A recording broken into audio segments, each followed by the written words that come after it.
కష్టాలతో ఇబ్బంది పడుతున్నారా? శత్రుబాధలు, భూ వ్యవహారాలు, అధికార సమస్యలు తొలగించి అదృష్టాన్నిచ్చే దేవత వారాహి అమ్మవారు. వారాహి నవరాత్రులు జూన్ 25 నుంచి జూలై 4వ తేదీ వరకు జరుగుతాయి. అందువల్ల విశేషంగా భక్తుల కోసం మహాశివుని పరమ పావన పుణ్యక్షేత్రమైన అరుణాచలంలో సూర్యలింగం దగ్గర నిత్యాగ్ని ఆశ్రమంలో వారాహి హోమం నిర్వహిస్తున్నారు. ఇందులో పాల్గొనాలి అనుకునే భక్తులు డిస్క్రిప్షన్ లో ఉన్న లింక్ ద్వారా లేదా స్క్రోల్ అవుతున్న నెంబర్ కి కాల్ చేసి మరిన్ని వివరాలు తెలుసుకోవచ్చు. వారాహి మహా హోమంలో పాల్గొన్న వారికి ప్రసాదం కొరియర్ చేయబడును. ఒక పసుపు కొమ్ము, హోమ భస్మం, పసుపు, అమ్మవారి కుంకుమ, డ్రై ఫ్రూట్స్, రక్షా కంకణాలు, అరుణాచల స్వామివారి విభూది పంపించబడుతుంది. ఆ పసుపు కొమ్మును బీరువాలో డబ్బులు పెట్టుకునే చోట పెడితే ధనాభివృద్ధి కలుగుతుంది.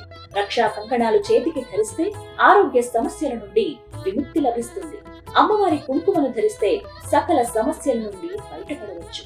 పాల్గొనాలి అనుకునే భక్తులు ఈ నెంబర్లను సంప్రదించండి. అరుణాచలంలో మహా వారాహి హోమంలో పాల్గొని మీ కష్టాలన్నీ తొలగించుకోగలరు.